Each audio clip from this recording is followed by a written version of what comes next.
여기서 중요한 건 난청이 발생하는 원인을 정확하게 파악하고 되도록 초기 단계에서 적절히 관리하는 것이라고 할 수 있습니다. 암처럼 진행이 많이 되면 어떤 방법으로도 전혀 들을 수 없게 되기도 합니다.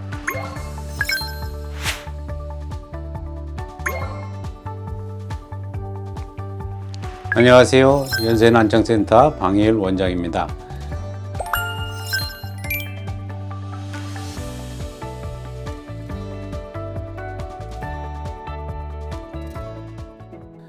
소리를 듣는다는 것은 우리 삶에서 빼놓을 수 없는 요소인데요.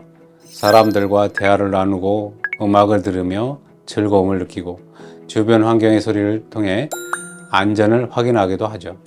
그런데 난청이 생기면 이런 평범한 순간들이 점점 어려워질 수 있습니다.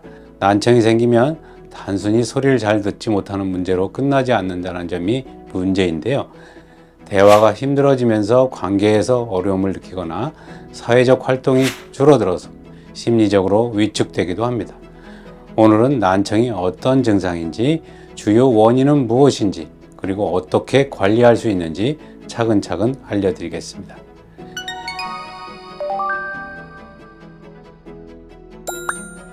우선 난청이란 어떤 상태인지에 대해서 설명드리겠습니다.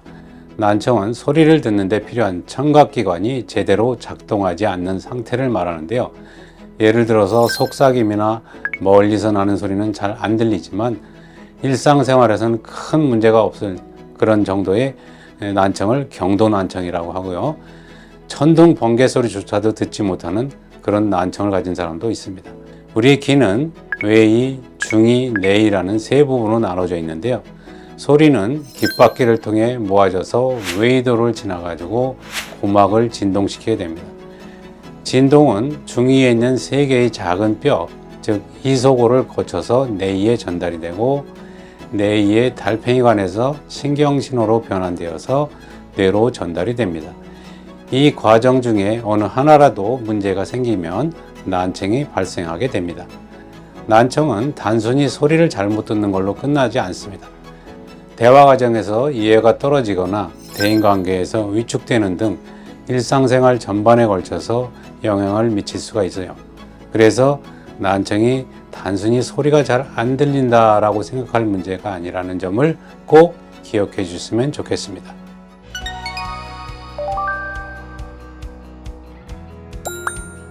난청의 원인은 정말 다양합니다.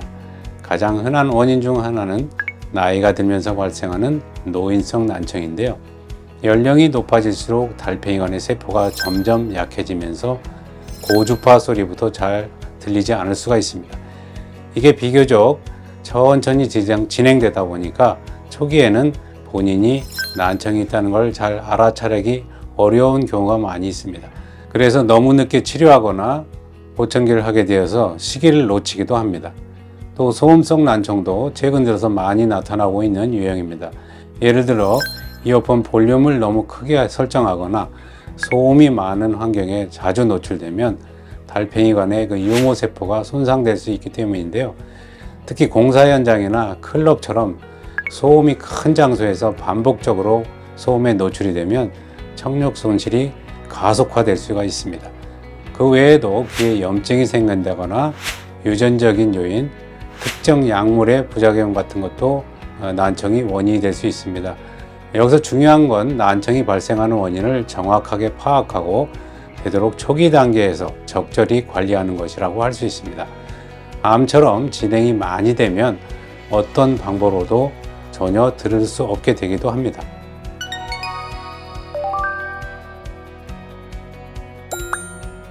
난청이 단순히 소리가 잘 안 들리는 불편 정도만 초래한다고 생각하시면 안 됩니다. 우선 난청이 있으면 대화에 어려움을 겪으면서 자연스럽게 사람들과의 관계가 멀어질 수가 있습니다. 특히 중요한 이야기를 제대로 듣지 못하거나 잘못 이해하게 되면 대화 속에서 소외감을 느끼는 건 물론이고 분쟁과 갈등의 원인이 되기도 합니다. 특히 직장이나 모임 등에서 이런 경험이 반복되면 스트레스가 쌓이고 자신감까지 떨어질 수 있습니다. 또한 난청은 뇌에도 영향을 미치는데요. 소리를 이해하려고 뇌가 더 많은 에너지를 쓰게 되면서 극심한 두통과 피로감을 느끼는 경우가 많아요. 노인성 난청의 경우만 봐도 대화의 내용을 이해하는 데 어려움을 느끼면서 인지 능력이 저하되기도 합니다. 이는 장기적으로 치매와 같은 문제로 이어질 수 있기 때문에 반드시 제대로 된 치료를 받아보셔야 합니다.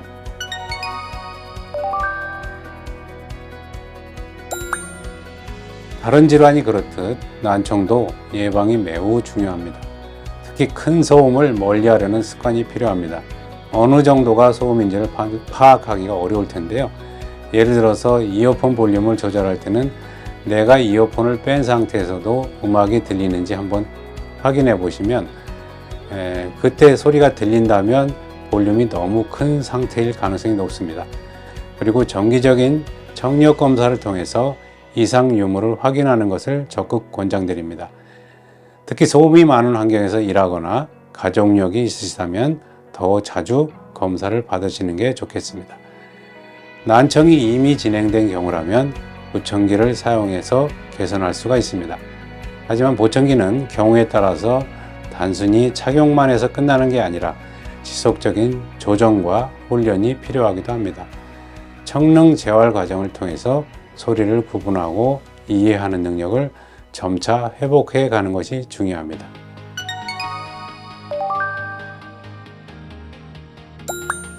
저희 연세난청센터는 난청으로 인한 불편함을 해소하고 환자분들의 삶의 질을 높이기 위해 진단부터 재활까지 모든 과정을 포괄하는 체계적인 관리 프로그램을 운영하고 있습니다.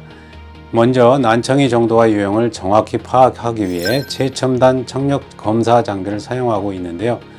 단순히 소리를 듣는지 확인하는 것을 넘어서 어떤 주파수에서 청력이 떨어져 있는지, 음성을 이해하는 데 어려움이 있는지를 세밀하게 분석을 합니다. 이 데이터를 기반으로 환자 개개인에게 최적화된 보청기를 처방합니다. 보청기는 단순히 착용한다고 바로 효과가 나타나는 기기가 아닙니다. 물론 난청 정도가 심하지 않을 경우 효과가 즉시 나타나는 경우도 있습니다만, 그래서 저희 센터에서는 보청기를 착용한 상태에서 실제 생활 환경에서 소리가 어떻게 들리는지를 실시간으로 확인하고 이를 최적의 상태로 조정하는 과정을 거칩니다. 특히 시리 측정 장비를 활용해서 일반적인 기준이 아닌 환자분의 실제 청력에 맞춰서 세밀하게 보청기 조정을 진행합니다. 보청기 착용 후에는 청능 재활 훈련도 함께 진행이 됩니다. 청능 재활은 소리를 구별하고 이해하며 의사소통 능력을 회복하는 데 중요한 역할을 하는데요. 환자분들이 실생활에서 소리를 자연스럽게 받아들일 수 있도록 돕는 과정이라고 보시면 될 것 같습니다. 뿐만 아니라 난청과 동반될 수 있는 심리적인 문제나 인지저하 문제에 대한 종합적인 지원도 이루어지고 있습니다. 예를 들어서 난청으로 인해 생길 수 있는 우울감, 대인관계에서의 위축감 등을 완화할 수 있도록 상담을 제공하고 필요시 관련 전문가와의 협력을 통해서 전반적인 상태를 개선할 수 있도록 돕고 있습니다. 오늘은 난청에 대해서 알아봤는데요. 청각 기능은 한번 손상되면 회복이 어렵기 때문에 예방과 관리가 무엇보다 중요하다는 점을 다시 한번 말씀드리고 싶습니다. 그리고 조기에 발견하는 게 중요한 만큼 난청으로 불편을 겪고 계신다면 혼자 고민하지 마시고 꼭 전문가의 도움을 받아보시길 바랍니다.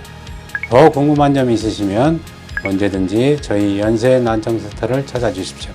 지금까지 연세난청센터 방혜일 원장이었습니다. 감사합니다.